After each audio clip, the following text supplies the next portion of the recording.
bana mikili ya poto, bana Kisasa, bana Angola, Luanda, Congo Brazzaville, partout où ça la confiance.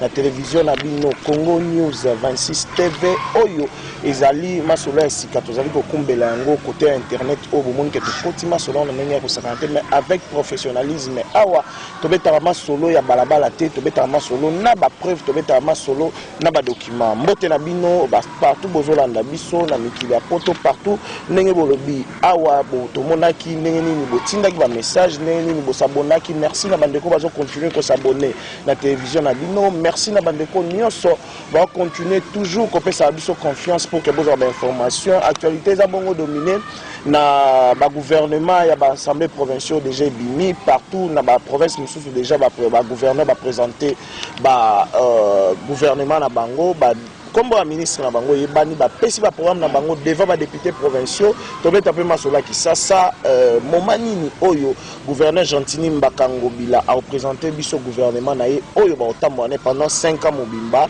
mais yango tokosola pe o etali actualité politique ya boyebi pe ke nzoto ya Kondo Tshisekedi wa Mulumba Etienne ezokoma na République démocratique du Congo président na Kisasa mokolo ya jeudi ndenge lelo bota biso botoza mardi jeudi nzoto za na Kisasa vendredi et bimi et puis samedi za bongo enterrement tosola comportement ya gouverneur à Kisasa neni bandeko bele bokomeda biso bozolo baneni gouverneur se comporter puis tokoloba mwa muke o etali arrivé ya Moïse Katumbi Chapwe na ba message o sali et puis na information tozali nango qu'est-ce qui se passe entre Moïse Katumbi na gouverneur Richard Mouyej Manguez dans l'ango na plateau na biso ya lelo spécial encore une fois ndeko Timothée Efika le Noir mbote na yo Mbote ndeko journaliste une fois de plus merci pour l'invitation.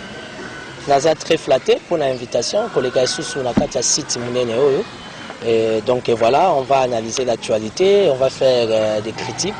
Évidemment, on va faire aussi des propositions afin de permettre à tout cela, Rolanda Bisso, où en sommes-nous avec la politique en République démocratique du Congo, où allons-nous, que devions-nous faire, quel comportement devions-nous afficher, quelle attitude devions-nous prendre, quelle ligne de conduite devions-nous suivre. Donc bref, Naza super content pour l'invitation, je suis entièrement à votre disposition. Voilà, ndeko Timothée le Noir, tobeta non masom kena o etali pe politique ya yambo te tokota na kati actualité eza bongo dominer mbangu tope bandeko bangi bayeba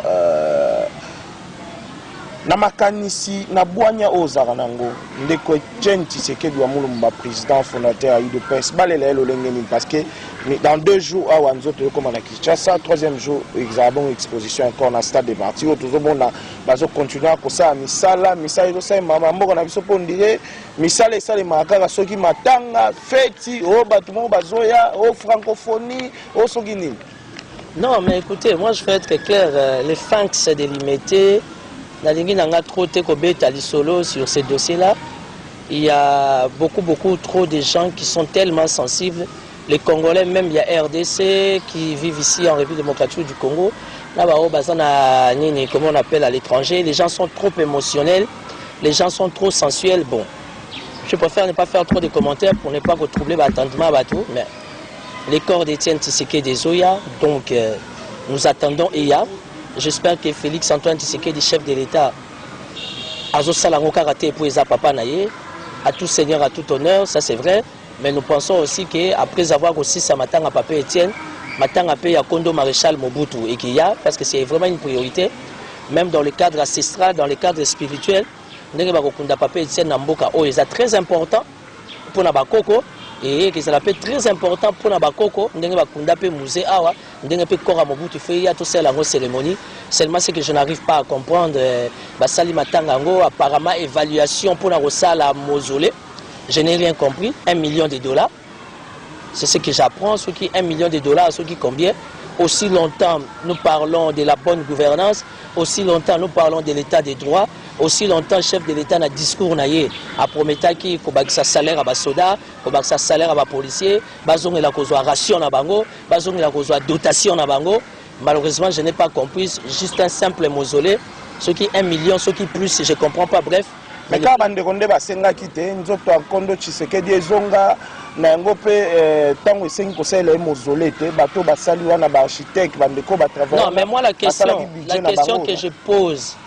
que je me pose avec tous les respects au chef de l'État, Félix Tshisekedi. Aujourd'hui, on va enterrer Papa Etienne avec beaucoup d'honneur. Ça, c'est vrai. Il le mérite. Parce que Félix Tshisekedi est un chef de l'État ou pas chef de l'État. Papa Etienne Tshisekedi a un honneur.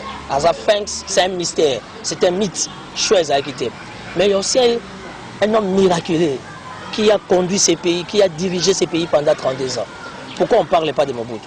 Aujourd'hui, le dossier sur Tchombe, Moïse Tchombe, Tokoko Kanga parenthèse, Tchomba Kundama en Algérie, c'était qu'un simple premier ministre. Parce que Tchombe, Pemutazaki, origine, il y a sécession, il y a Katanga. Parce que dans cette histoire, je me suis documenté encore davantage. Ça veut dire que l'histoire de Moïse Tchombe est très compliquée. On dirait que Moïse Zango pesa combat problème. Parce que j'ai remarqué que Moïse Zango va mona aka kanana musika va comment à la destination. Donc l'histoire de Tchombe, on va traiter ça après. Apparemment les malheurs du Congo ou encore les vrais problèmes de la République démocratique du Congo et où Tarakara na Katanga, qu'est-ce qui se passe? Raison pour laquelle on doit très bien traiter cette question qui est Katango, s'il faut le dire ainsi. Mais le plus important, on va honorer la mémoire de Papa Etienne Tshisekedi, paix à son âme. Félix Tshisekedi étant chef de l'État n'est pas dans sa peau. Du fait déjà que sa maman Marthe, qui est notre grand-mère, a bénéficié de la présidence nationale, ça veut dire que 3 ans, il y a un revendre dans la C. Selon la coutume Yabalouba, on est bantou, ce qu'il ne faut pas oublier, même si on parle un bon français, il faut rester dans les principes ancestrales. Quand on est bantou, bon, quand on a vu ça vraiment priorité, maman Marthe, il faut tellement cérémonie, salama, il va continuer à vivre. Donc, on attend, mais la question que je me pose, quand il y a Tshisekedi de Guéia, est-ce que Bissonio Sotogoya? Parce qu'il semblerait que Bandegwaï DPS va publier déjà liste. Bilongi Moussou c'est le comaté. Donc à travers F. Bazaïba, c'est la démocratie, monsieur le journaliste. Qu'est-ce qui se passe? Est-ce que maintenant vraiment c'est la liste? Déjà polémique contre le chef de l'État sortant, Kabila Kabange, tous en posant dans matanga te, Missous Malobio te boye. Qu'est-ce qui se passe autour de l'organisation d'obsèques? Là, la commission Salim Botam, mon ami, tout a commis laisser passer comité d'organisation des obsèques de Etienne Tshisekedi. Tu sais comment on appelle ça dans un bon français? C'est la médiocrité, c'est la barbarie. Comment beaucoup de Jeep, vous va laisser passer commission des obsèques Papa Etienne Tshisekedi? Non, le plus important c'est que ça sera un grand événement. Corps à Papa Etienne et à tout les lailler comme il est faux. Et surtout, Moni F. Bazaïba, au nom du MLC, elle s'est prononcée. Moi, je ne suis pas du MLC, je ne suis pas Cash, je ne suis pas la Mouka, moins encore, comment on appelle, FCC. Mais ça veut dire, ils ont tout simplement un message au Bazui. D'abord, ce qu'il ne faut pas oublier, politique à Congo, c'est une politique médiocre. Ils ont un conflit où ils allient à politique, et comme il y a un conflit réel. Et tout. Mais moi, je pense qu'un Fanks comme Etienne Tshisekedi, Bissonio, moi là, j'ai besoin de venir m'incliner. Mais ça sera possible déjà bon ça libanda stade de Martyrs. Est-ce que nous avons un début à essayer quand matanga to fait pour bon ça il y aura des écrans géants où ils allons projeter ba image tout le monde a un accès au côté avec les combattants de l'UDPS. Quel genre de comportement tu accuser avec nos amis les Wewa banani population congolaise peut s'incliner devant corps.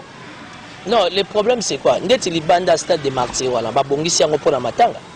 Moi, j'ai vu plus de 10 fois. Je suis la seule personne qui a été dans les médias.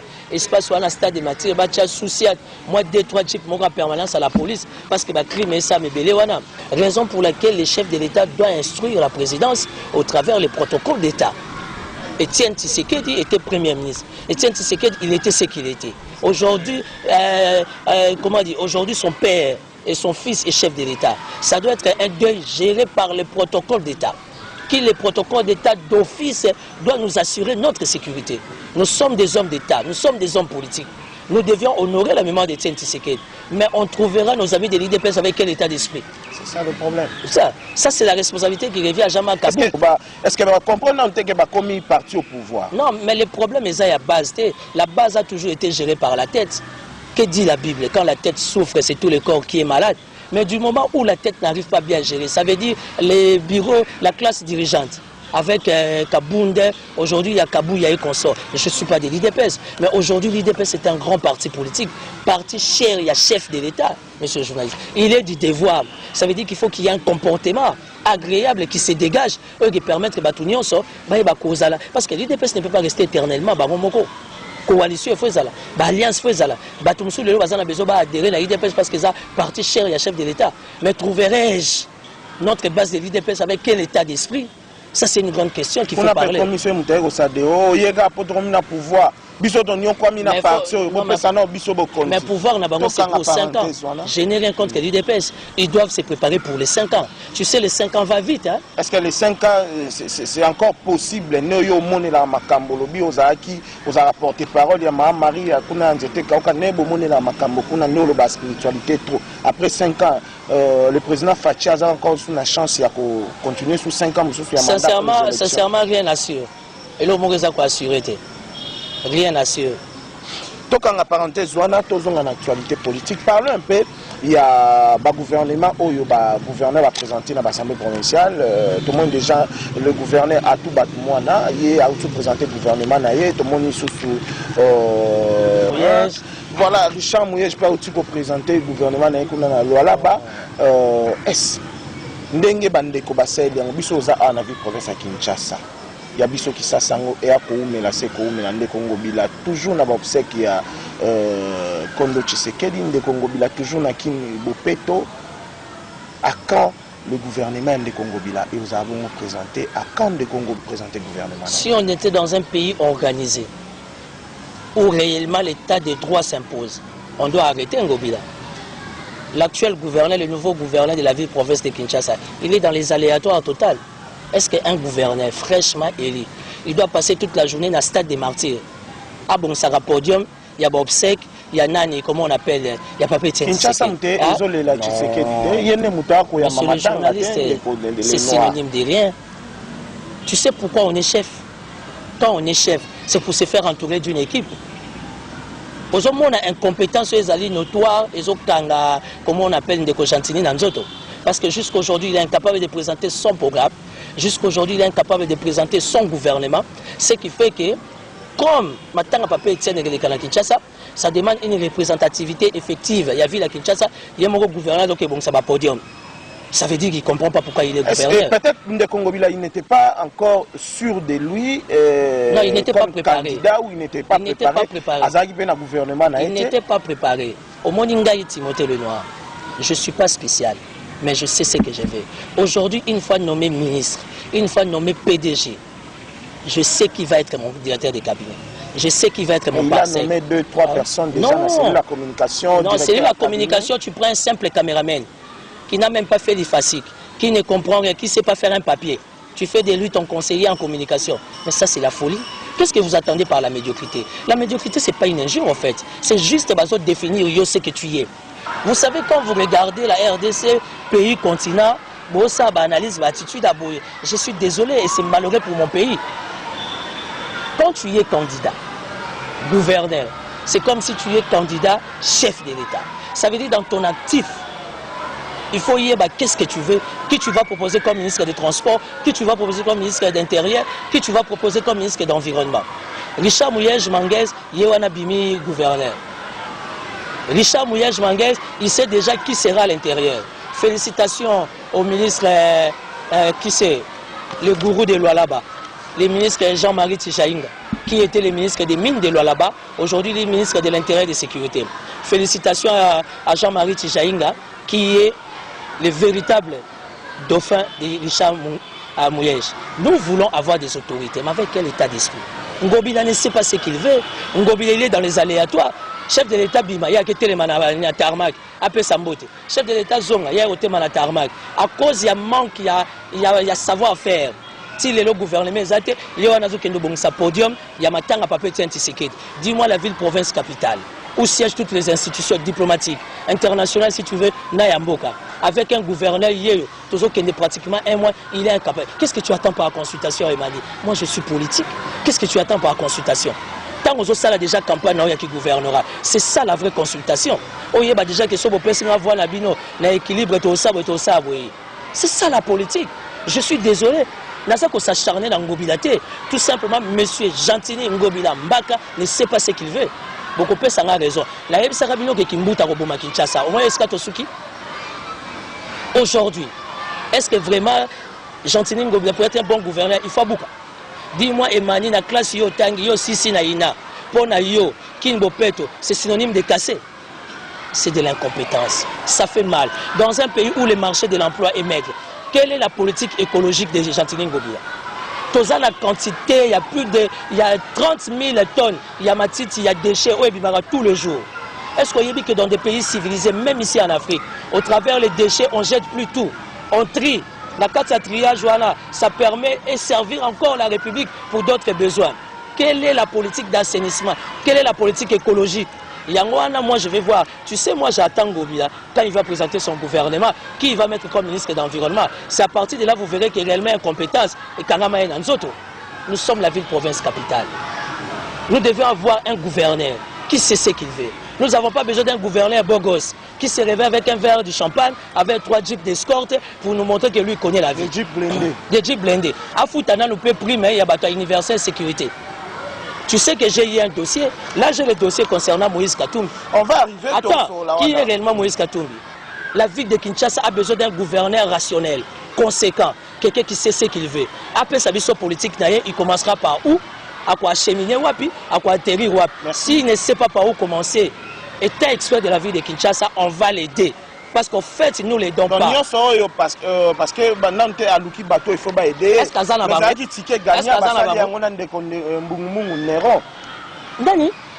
Ndeko Mbungu Néron comme vice-gouverneur. Non, mais c'est n'importe quoi, excuse-moi. Non, ticket gagné, FCCPP. Est-ce que dans un pays avec des gens responsables, vous pouvez prendre M. comme Nérombou, vice-gouverneur? Si Ngobila se déplace de la ville de Kinshasa, c'est Nérombou qui gère la ville. Mais je suis désolé, raison pour laquelle la médiocrité bat son plein. Quel est l'avenir? Quelle est la caricature de Nérombou? Quelle est l'architecture de sa carrière politique? Double brassard. Paix à son âme, le maréchal Mobutu. Double brassard, Nérombou. Mélo. Double brassard par rapport à quoi? Député provincial, député national. N'importe quoi, monsieur le journaliste. Excusez-moi pour le terme. 2 fois élu, double brassard. On sait comment ça se passe à la CENI. On sait comment ça se passe à la Cour suprême. Je ne vais pas m'attaquer à la justice. J'aurai des problèmes inutilement. Est-ce que dans un pays civilisé, un homme d'État, un homme politique comme Timothée Lenoir, je peux parler de Nérombou? Mais ça ne va pas, non, monsieur le journaliste. Pourquoi vous me diminuez comme ça? J'étais candidat président de la République, même si j'ai manqué 100 000 $. J'étais candidat sénateur. Je n'ai même pas donné un franc, mais j'ai eu 2 voix. J'ai manqué 1 voix pour être sénateur. Tu ne peux pas me prendre, moi, Timothée Lenoir, me parler de Ngobila, me parler de Nérombou. Hein? Élevons les débats. Comment de Kongobila a Luka Bakiba aidé pour Kabinisa Kinshasa? C'est quoi son entourage? Qui constitue l'entourage d'Ngobila? Qui constitue l'entourage d'Ngobila? Mais il n'est pas encore entouré, c'est comme signe de Kongobila. Il va se faire entourer de qui? C'est quoi son monde? Des gens qui sont autour de lui, Bato Baza compétent, ou en fait sa confiance. Tu sais ce qui détruit les pays? Quand vous prenez les hommes d'affaires, ce qui est important, oui, les pays ont besoin des hommes d'affaires, mais vous les foutez dans la politique. Ils ne connaissent ni les tenants ni les aboutissants de la politique. Mais il y a les députés, il y a Akoba Pesaki et Bavois, il y a les députés, il y a Lamouka, il y a Patrick Bologna. Il y a les députés, il y a PPRD, Pesaki et Voix. Comment force soit la nuance, sa gouvernement, il y a des Congo bilaté. Ndeko Emani, tu me vois moi Timothée Lenoir, 17 ans dans la politique, plus de 2 diplômes. J'ai le même âge qu'Emmanuel Macron, l'âge de la sagesse, l'âge de la distinction. Je vais parler de Patrick Bologna, je vais parler de Nérombou, je vais parler de Gentini. Gentini, je ne m'attaque pas à lui, je m'attaque d'entrer des jeux de sa politique. Parce qu'il n'a même pas une politique en soi. Quand on appelle Gentini, monsieur le gouverneur, Aza gouverneur à ville qui s'assaute au Vandi, c'est Gentini qui dirige. Olinga Oboya, c'est Gentini qui est le gouverneur de la ville. Qui ça? C'est Gentini qui gère. Mais aux c'est l'abimisa gouvernement. Soyez abimicité. Soyez abimicité. Soyez abimicité gouvernement n'a été au monde appelé le gouvernement. Oui, parce que Kinshasa va banane. Batumi Sato, chef de l'État, ne Mwanantemi, na David Matadikibala. Au commission de Mwanantemi. Oh, mais moi ma mère elle est au Congo. Au moni bateau baloba ke ba pesa ko confiance te mso baza na raison. Justement. Ya mwana force na rapport na za na position. Ba ba lolenge na hota. Le non soutenir de Mwanantemi yo mutoloba kaze vada bima na prison akima. Ndeko journaliste, j'ai toujours soutenu Mwanantemi. La politique est tribale. La politique est clanico-ethnico-tribalo. On ne peut pas changer la donne. Maintenant, on va entourer le chef de l'État.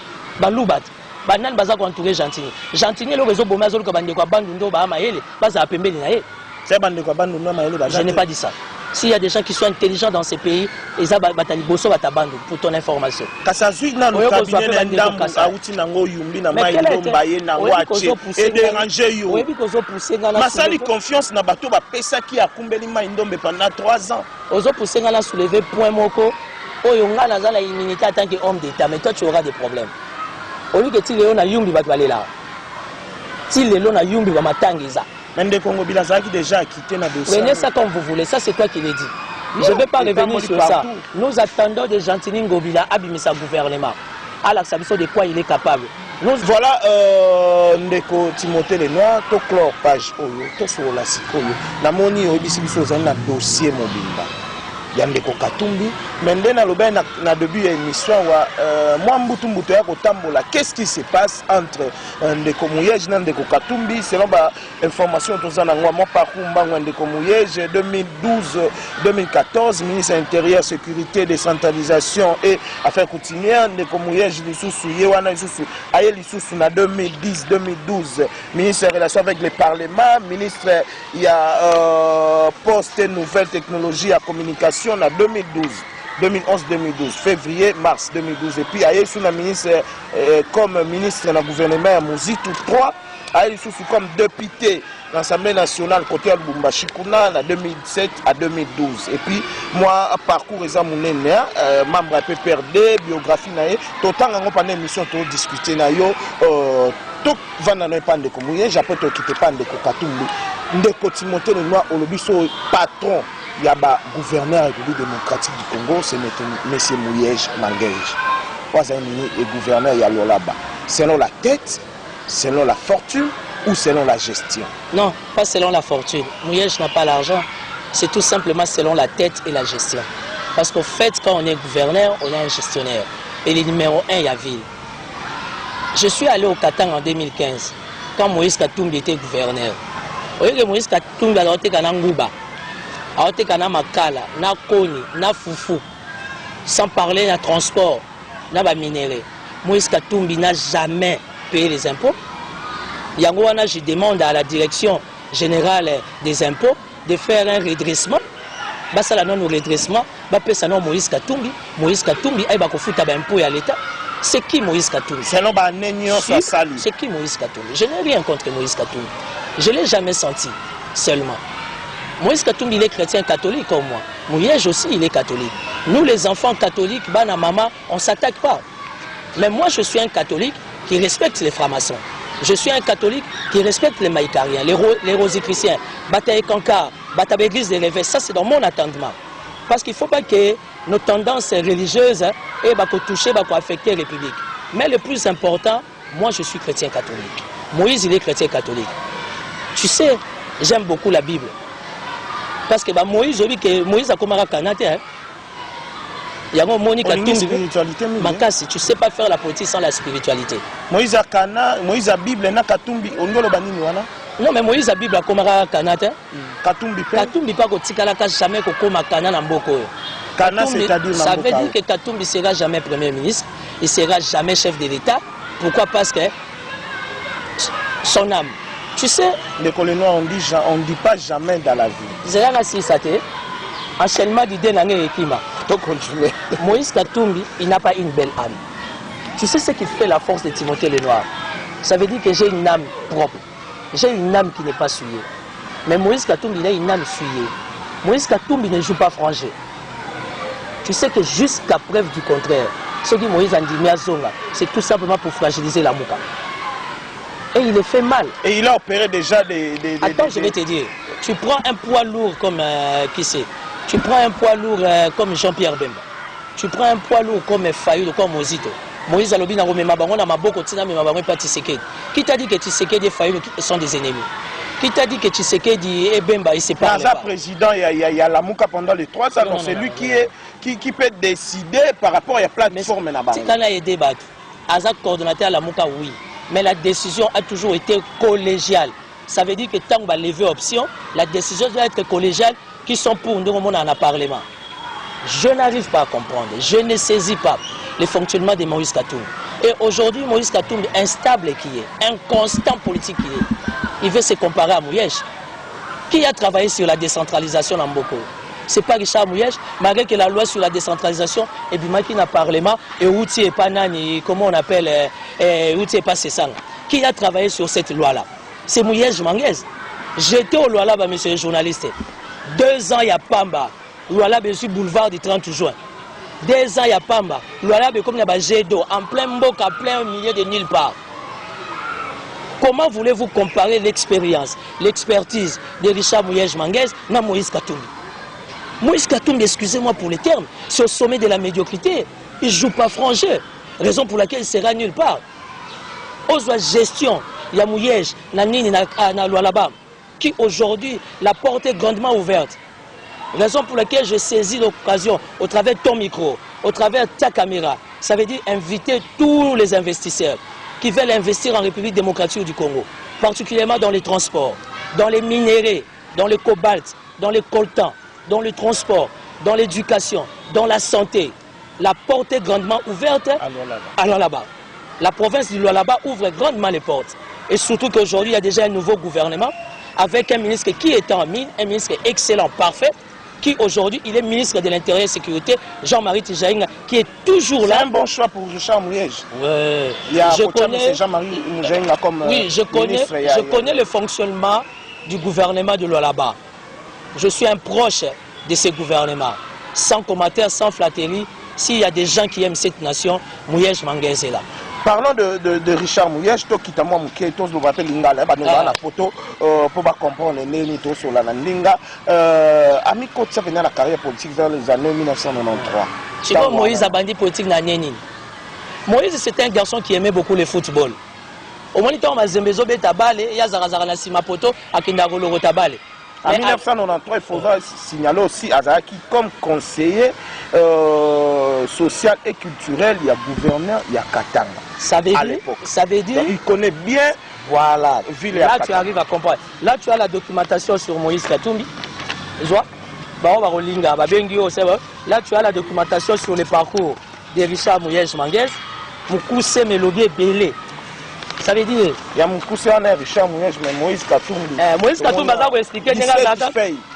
Moïse Katumbi, ça va expliquer. Na Simapoto. Non, c'est quand même un homme d'État, mais c'est une... Mais moi aussi, je suis un homme d'État, monsieur le journaliste. Non. Et après, il fait gouverner, il est nulle part. Moi aussi, je suis nulle part. Tous on est homme d'État, on cherche à se positionner. Moi, je ne me positionne pas pour s'attaquer à Moïse. Moi, je m'attaque à Moïse par rapport à sa gestion, par rapport à son intégrité. Il y a 5 ans ou 7 ans passés dans ce pays, Moutounion, la gestion de Moïse Katumbi a captivé tout le monde. Non, c'était l'impression. C'était l'impression qu'on avait. C'est apparemment, on pensait que Moïse était un bon gouverneur. Je l'ai toujours dit dans mes propos. Depuis 2015, moi j'étais au Katanga. Katanga les a salité à partir de Moïse. Moïse n'a rien fait. Départ, il y a Moïse tu sais que Awakutu, il y a André Kimbuta. Magazaki Mutema Mabe. Mais il y a André Kimbuta, tika ki makala ba commerçant ba teka. Ba koni ba commerçant ba teka. Moïse Katumbi a teka na nguba, na farine. Quand tu vas au Lualaba, Richard Mouyej n'est pas dans les petits commerces comme ça. Richard Mouyej donne l'opportunité aux Libanais, aux Indiens, aux Congolais, parce qu'il faut permettre au marché, au marché d'affaires et ça l'accessible. Ceux qui m'ont embocaillé, tu sais que c'est le seul unique gouverneur. Richard Mouyej, quand il descend, il n'a pas maman, n'a pas papa, non en tant que gouverneur, non en tant que FCC, non en tant que pépère, mais en tant que père. Commerce, c'est l'impression. Katumbi Moutaza Rolanda Babale, la Sima équipe Bazabenga le Corbeau. Et ces équipes Moko le Corbeau, ya Kala, ya Katanga le Corbeau. Alors j'ai compris que Moïse Katumbi a la nature ya Corbeau. Or, les lots a besoin de nature ya Colombe. Richard Mouyej, c'est une colombe. Parce qu'aujourd'hui, la force de la République démocratique du Congo, c'est les minéraux. Nous trouvons les meilleures qualités du minerai dans Est et na Katanga. Raison pour laquelle les Lualaba ouvrent grandement la porte à tout le monde. Les Lualaba n'ouvrent pas la porte comme Moïse, tout est conditionné. J'étais au Katanga. Qu'est-ce qui était conditionné à l'époque? Moïse Soko Yeko Lukakop, il est mon partenaire numéro 1. Il est mon associé numéro 1. Richard Mouyej n'est pas dans la barbarie. Richard Mouyej n'est pas dans des commissions de bas étage. Apparemment, à Lualaba, ça ne pose pas de problème. Pas du tout. Raison pour laquelle la minerai n'a pas depuis que Richard Mouyej a 2 ans. Aujourd'hui, il est réélu. Et so, pour 5 ans. Pour 5 ans en plus. Je t'ai dit 5 ans. Parce que les 5 ans, on a un paradis dans la République. Mais je te dis, j'ai trouvé des immeubles. J'ai trouvé même la télévision Mikuba TV. Quand tu vois Mikuba TV, que le gouverneur Richard a donné là-bas dans Lualaba, mais Mikuba TV identique à la télé 50. On fera 2 tours entre Lualaba et Lubumbashi. Non, Lubumbashi, l'actuel. Lubumbashi, l'actuel gouverneur. C'est un jeune homme aussi qui promet. Je ne le connais pas encore bien. C'est un jeune homme qui promet très bien. J'ai suivi ces images au Moninga, dans Kinshasa, mais dans maman na lobby na Lubumbashi. Je contrôle la politique katangaise de près. Parce que jusqu'à preuve du contraire, le pouvoir est entre les mains des Katangais. Bref, Tokani parenthèse voilà. Ça veut dire, j'ai vu le nouveau gouverneur. Il a visité Banzelagno ce pôle-là. Oh, ya Katanga. Et déjà dès lundi, les travaux sont bandés. J'étais au Lualaba. La Moni Boulevard, pareillement, le boulevard du 30 juin, avec un rond-point. Oh, il y a Kinshasa, tu as un rond-point. Je ne suis pas sentimentaliste. C'est une invitation à la TV. Non, non, non, non. Pas moi. Là, c'est une invitation, pas gouverneur. Attendez une invitation. Richard Mouyej a papa. Il peut faire une invitation. Voilà, merci beaucoup, Ndeko Timothée Lenoir. Tu as le gouverneur Richard Mouyej, papa. Équipe Oyo, il y a Congo News 26, qui est sur votre invitation, tu as la gestion, il y a pendant 2 ans au Géraki, et puis tu envisager 5 ans au gouverneur Richard Mouyej Manguèche, autre Pessimbote à Osala. Sur demande, il y a Bisso équipe, il y a Congo News 26, qui a une invitation na gouverneur Richard Mouyej. À présent, nous allons parler de Richard Mouyej avec Timothée Lenoir à Ebisabiso. Alobi, Ndeko Katumbi, Azalaki, Azawele na Babale, Yango, Ami Pesa Mingi, na Makambo Etali Ndembo, Yango Ami Pesa Mingi, na Makambo Ezaki Clem na Yakala, Corbeau. Na Maboko, tozali bon na document Moko à Wezo la Kisabiso. Non, ça c'est le parcours. Richard Mouyej. Permettez, ça c'est le parcours de Richard Mouyej comme étant un homme d'État. Je viens du Lualaba. J'ai vu beaucoup des actions qui est au nom du gouvernement. Mais Moïse, quand il était gouverneur, na poubelle dans des Moïse Katumbi, na cantine à Rosukola dans des Moïse Katumbi. Au moins, il y a un malo koso le roi Soso.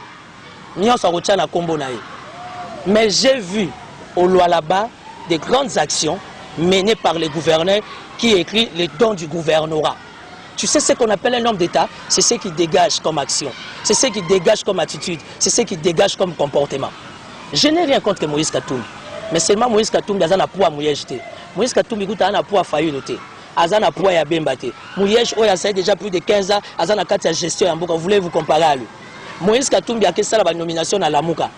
Au lieu que Fayoulé a Boyango, Bemba pas Boyango, comme toujours, Motema Lokoso, Motema Mounene, Loko les balais, Amélanio sur Yamabe.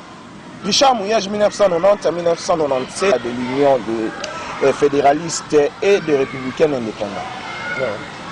Le Katanga est une force, comme à niveau Équateur, force César, comme à niveau Congo central. Aux bénéficiaires, il y a un gestionnaire digne des mots, tel que l'actuelle nouvelle du Katanga. Il est jeune, mais moi je l'apprécie, parce qu'aujourd'hui on a besoin de jeunes qui dégagent une nouvelle synergie. Vous venez au là-bas, vous trouvez Mouyej. Mouyej n'est pas si vieux que ça. En fait, Mouyej, il a grandi, il vieillit dans la gestion, raison pour laquelle il a la maîtrise, il a la bonne foi. Vous voyez que Moïse Katumbi a tapé sur $100, il ne faut pas filmer. Vous voyez que les journalistes ont un problème. Si on peut filmer, ça c'est quel état d'esprit? Moi j'ai beaucoup de respect pour la presse. Richard Mouyej a aussi la point de presse la semaine passée. Il y a une discussion en interne de la presse. Mais bateau tout c'est pas Moïse Katumbi na Katanga. Ba filmer bango. Fuitali Konde Bimi par ba service na Moko sous ses instructions. On peut pas avoir un homme d'État comme ça. Moïse Katumbi azo sakana na kombo ya Maman Maria et Betaï. Je suis porte-parole du site Marianne Zété et Kaouka. Là où la Vierge Marie a apparu en République démocratique du Congo. Aujourd'hui, ça fait 29 ans. J'ai cherché Moïse Katumbi depuis 2015 parce que la Vierge Marie avait un message pour lui. Et aujourd'hui, Moïse Katumbi joue double jeu. Il veut vendre la République. J'ai qui un peu coûté à Fouli, à Suyo, à Fouli. Et il pense que la République démocratique du Congo qui est le pays de la mère du désarmement, la patronne de la RDC, l'avocate des opprimés, laissera Moïse Katumbi faire ce qu'il a à faire. Désormais, Moïse Katumbi n'a plus de problème avec Timothée Lenoir. Il n'a plus de problème avec le peuple congolais. Mais il a des problèmes avec la Vierge Marie, la maman de Jésus-Christ, qui dirige les mondes, la terre et les ciels. Qui protège Richard Mouyej. J'étais là à la Pâque, on a prié la Vierge Marie. Avec Richard Mouyej. Mais il est chrétien catholique, non? Il ne me dit pas que tout le monde autour de lui est catholique. Il y a des maçons, il y a des maïcariens, il y a des rosicruciens. C'est ça la démocratie, papa. On n'appelle pas tout le monde à venir vers nous, mais respectons-nous mutuellement. Mais la RDC est un pays qui est sous contrôle de l'Immaculée Conception, la mère du désarmement. Est-ce que les nominations que Moïse Katumbi a opéré Siko Nakati à Lamuka, ils ont promettre parce que la décision elle est collégiale. Et il faut que l'étape il y a proposition. Au proposé baninga ba approuver. Il y a Tchebatu, Oyo, Bemba éviter. Fayoul a évité, Moïse a évité. C'est ça la nature de Moïse. Mais l'amour qu'il fait Panzana, c'est ce qui nous fait mal. Non, mais c'est quoi le travail de Moïse? C'est quoi la nature de Moïse? Partout Moïse il passe, il détruit. Partout Moïse a les caca, corruption. On va accepter que Félix Tshisekedi est président de la République. Non, mais Félix Tshisekedi, il est chef de l'État. Il reste chef de l'État. On ne se bat pas avec la première institution de la République. Nous savons, nous connaissons là où il y a des erreurs, là où il y a des faiblesses. Tous appellent la baninga bazakuna, tous autres s'appellent la suggestion pour aider la République. Félix Tshisekedi il est chef de l'État. Tant que aussi ça bembe ya papa nae, akan s'appelle bembe ya maréchal Mobutu. Spirituellement ça va les sécuriser. Politiquement ça va sauvegarder son impérium. Mais qui est Moïse Katumbi? Qui est Moïse Katumbi? Et si on yoka ici Moïse Katumbi ale qui est bonga? Oui, Moïse Katumbi a chambongo anché, nambongo nini? Abongisa stade ni yatonga. Stade à Mazembe. Stade ni yatonga. Stade à Mazembe yango matonga. Et comme il y a bien dans téléphone? Mais c'est le journaliste filmé ngai. Pour photo 6 ça va confier au Nyon Solelo. Tant bazon Sabino que les gens ne sont pas honnêtes, besoin d'y mater. Bakumba mboka na ninyo na lukutate. Na auto un message moko par coïncidence ce matin na WhatsApp et pas bato akatanga batalo ala bate batakatanga basiliki zana tangela bino lwala bana lwala bana ébullition après la déclaration mensonger de Moïse Katumbi sur les Lualaba.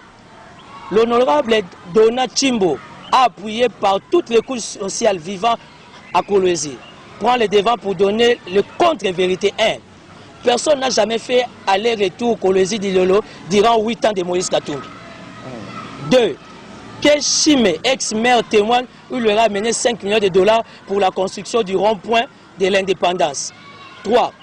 Que le père Salvadorien montre la destination de l'argent financé par l'Union européenne pour l'électrification du barrage de Rouchich à Kapanga, Katumbi, sans réclame la maternité. Que Joseph Kabila vienne nous dire entre Katumbi Tchapou et son gouvernement qui dit vrai sur le financement du pont Lualaba et la route Kolwezi-Likas. Route Kolwezi-Likas. Mbonge route à la gouvernement national et pas Joseph Kabila. Mais Moïse Katumbi a sali point de presse il y a 4 jours. Alors il y a un financé sans pont. Il y a Lualaba. Aux autres, à degré à l'Ukuta. Allons-y doucement. 5. Que Katumbi vienne voir les bâtiments bricolés et ceux construits par Mouyej sur le site Moussopo. Oyo ya bricolaki. Na Oyo Mouyej a tourné. 6. Le sœur Mwanga se plaint du travail de mauvaise foi fait par Katumbi car ça sointe partout. 7. Que Katumbi cite le nom du stade qu'il a construit car Mouyej réhabilite les stades du haut. 8. Quant à la voirie urbaine, pour 8 ans, Katumbi a fait moins de 20 km pour 30 mois. Mouyej a fait 70 km. Ça ne vient pas de moi. 9. À la place de son business de farine, Mouyej finance les agriculteurs sur les fonds propres de la province. 10. À la place d'un petit transfert lui est prêté par TFM, Mouyej a fait un grand transfert sur fonds propres de la province à Kassage. Ça ne vient pas de moi. Ça vient du Katanga, ça vient du Lualaba. Bana Lualaba, pour comment la triple province, Nazara Kisasa, Nazara Équateur, Nazara Congo central, Nakoma Katangé. Je n'ai rien contre Moïse Katumbi. Mais nous voulons que les hommes d'État basent à la rationnelle, conséquent. Comment yo homme d'État, aux autres qui vont continuer à mboka, oko buka lokuta loba maréchal Mobutu, oko buka lokuta. Là-bas, c'est une province minérée, ou une province économique. On doit respecter Mouyej. Il est du FCC, cofondateur du PPRD. Là n'est pas la question. Parce qu'au sein du PPRD, il n'y a pas que des démons. Il y a aussi des hommes qui aiment cette nation. Donc Mouyej est parmi. Parce qu'au sein de l'Amouka, il y a aussi des démons. Il y a aussi des anges. Il y a aussi des anges. Jusque-là, je ne vois toujours pas des anges. Je vois qu'il y a un démon qui vient de nommer Baninga Nae Baboui. Bref. Mais tout n'a yo bien. Qui est le démon au sein de l'Amouka? Ah, mais vous les connaissez. Quand la décision est collégiale, tu ne veux pas associer les autres. C'est toi les démons, non? C'est qui? Ah, mais vous les connaissez. Il ne faut jamais comparer l'incomparable. Au début, Mouyej Manguez n'a temps normal. À cause de créer un tableau, Moïse a vendu un bando tangisaï. Tout ce pourquoi on ne veut pas respecter les valeurs, hein? Pourquoi on ne veut pas respecter les valeurs dans ces pays? Tu sais que la République démocratique du Congo aujourd'hui, on a un sérieux problème. On est à 0 pas de la 3e guerre mondiale. Parce que nous avons 80%. Il y a Maï, qui est géré le monde entier. D'ici 30 ans, 40 ans, le monde pratiquement 85-90%, vous en avez un problème à Maï. Et tout le monde dépendra du fleuve Congo. Voyez un peu la grandeur de mon pays. Et quand vous voulez nous ramener à des débats avec des messieurs comme M. Katumbi, excusez-moi, M. Katumbi, s'il veut être cohérent, s'il veut être conséquent, à Tchanan ordre dans la Mouka. À bon, ça qu'il n'y a que 3 mois. Hein. À ça déjà 1 mois. Au moins, il va y avoir des dégâts. Quand on sait à 2 mois. Est-ce que c'est facile après le 2 mois, il va changer mon bon, il y a des gens qui ne pas bien. Parce qu'après, et plutôt Katumbi, il y a des gens qui ne pas bien. Parce qu'après Katumbi, ça sera bien. Voilà, merci. On est à Timothée Lenoir. Avant que tu aussi, ça te montre vraiment que Oyo. On est dans première partie yango yo ne bandeko balobi selon information to vie ndeko Moïse Katumbi Tchapo pesaka nanu respect na gouverneur Richard Mouyej ndeko ndeko Lenoir outi koloba awa ya moite to si émission ndeko Lenoir maloba na ya suka avant que na conclure pour l'émission en sachant que le la première partie. Et puis deuxième partie de Tosenga et pas gouverneur Richard Mouyej en direct pour la télévision Torokita kuna na lola ba autorosenga invitation pour que tout l'axe batu oyo ya azali oyo ya sali na oyo il faut ça pendant 5 ans pour Katumbi avant non. Merci. Merci une fois de plus pour l'invitation. Katumbi a fanda na noté ma fanda dernier. Donc je voulais quand même recadrer les choses de la manière que bateau Nyon so bazo landa biso. Va comprendre que, comme Kofi Olomide a l'habitude, ne mélangeons pas les genres. Il ne faut pas mélanger Katumbi avec Mouyej. Mouyej a beaucoup travaillé sur la décentralisation dans ces pays, malgré que la loi a été initiée par Délice Sessang honorable. Ça veut dire qu'il y avait une certaine volonté de la part du ministre de l'Intérieur qui a permis aujourd'hui décentralisation et porter fort Ménango, où les autres ça va belle opportunité à émerger politiquement. Je n'ai rien contre Moïse Katumbi, je voulais juste recadrer les choses. Pour dire que Moïse Katumbi n'est pas conséquent, n'est pas cohérent et il n'a pas le même niveau que Mouyej Manguez. Vous imaginez qu'il y a un journaliste qui a eu des problèmes. Comme on l'a dit, Arounia, un journaliste Arounia au Katanga a été hospitalisé. Oui, Moïse Katumbi a refouté $2000 à facture, a mis presse sur Katanga, il a $2000.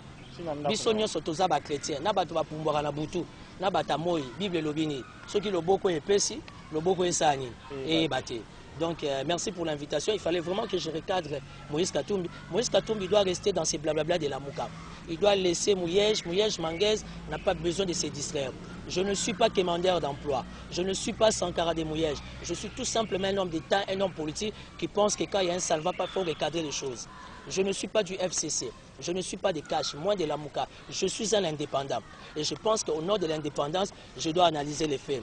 Félicitations au gouverneur Mouyej pour son nouveau gouvernement, avec le ministre Jean-Marie Tichaïnga, qui est ministre de l'Intérieur.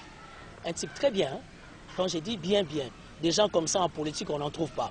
Félicitations aussi au gouverneur Atou Matubwanga par rapport à la publication de son gouvernement. Félicitations aussi au gouverneur du Katanga. C'est un jeune que j'apprécie beaucoup. Moi, j'aime des valeurs. C'est une valeur.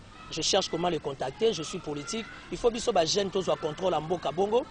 Sous couverture, il y a le quoi à Mouyej, il y a le quoi à mettre Mbouyou, il y a encadrer biso pour aider les pays. Félicitations au Premier ministre Sylvain Ilunga Ilokamba. J'ai étudié son profil. Prochainement, vous permettez de parler sur le Premier ministre, que je n'ai pas le choix. Au nom de l'alternance, au nom de la démocratie, je soutiens le Premier ministre. C'est notre pays. Il ne faut pas que Mundela aille soutenir les Congolais. Tous se soutenir, nos conflits sanitaires. Et nous attendons son gouvernement qui n'est pas facile. Mais il a promis de nous faire plaisir. Le gouvernement de Ngobila, Ngobila, il faut oublier ça. Le gouvernement Ngobila, tu verras qui tu verras de si important. Et puis le problème, ce n'est pas le gouvernement, c'est toi les visionnaires. Il n'y a pas de problème, nous allons voir.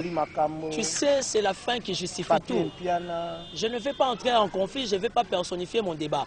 Mais je pense que le chef de l'État, Félix Tshisekedi, parle de l'État des droits, de la bonne gouvernance.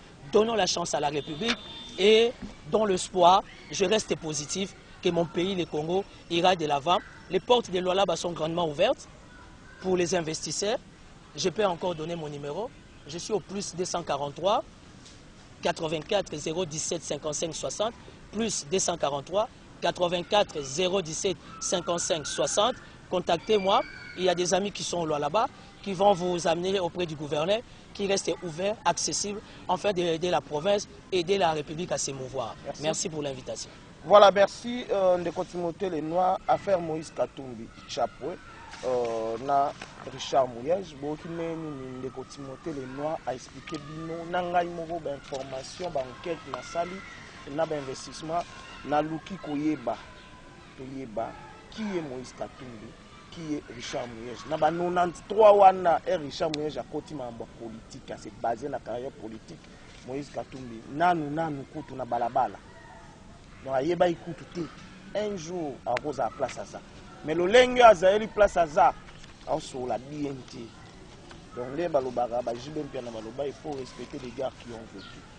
Donc coup de chapeau, na monsieur Richard Mouyej, c'est une invitation directe, qui tawana na Lualaba, to la qui s'abat, Obama to imangongi, Obama n'a pas mesuré, mais quelle bonne force à présenter au Benda de Okatumbi à Koué. Pour déjà Koué, les Noirs à l'Axibino, après Naïmoko à l'Axibino. Mais première partie, affaire Moïse Katumbi et Richard Mouyej à suivre. Mais quelle est la deuxième partie de là-bas? Est-ce que Ndoro Katumbi n'a pas preuve à la Kissa? Oui, comment est-ce qu'on va preuve qu'il n'a pas une carrière politique, un parcours politique? Vous avez nos cas à gouverner. Voilà, ça n'est fini pour aujourd'hui. Nous allons Timothée les Noirs. Nous sommes très à l'aise. Merci na na Congo News 26 TV. Abonnez-vous massivement na poto bande kwa là-bas. Bolanda biso ne bolandi wana, bo s'abonner parce que awa les activités, il y a chaque gouverneur ke bato ki tape Congo central. Ke bato ki tape Katanga wana. Tous appels na Kisasa to la Sabino activité à chaque gouverneur Bobandola Nango na permission à patron et site auto calé jour moko uniquement activité du gouverneur. Peu importe province au Zala, to banda calé jour moko Bobandola Nango na site nabino activité ya gouverneur ya province nabino. Si go gouverneur à province nabino chaque étape il y a évolution bolandi bo commenter bo pesi ba vie nabino to soli to ebineni to ko lakisa ti na ba konzamboka ba mona musala au chaque gouverneur azo sala to pesi pe ba bonne chance na gouverneur qui ça gentini mbakango bida o ba te belé bazana d'accord te na musala azo sala ba mama pe ba olela makasi ba mama wana Jean Kimbunda suka wapi ezaka ba kin bo peto oyo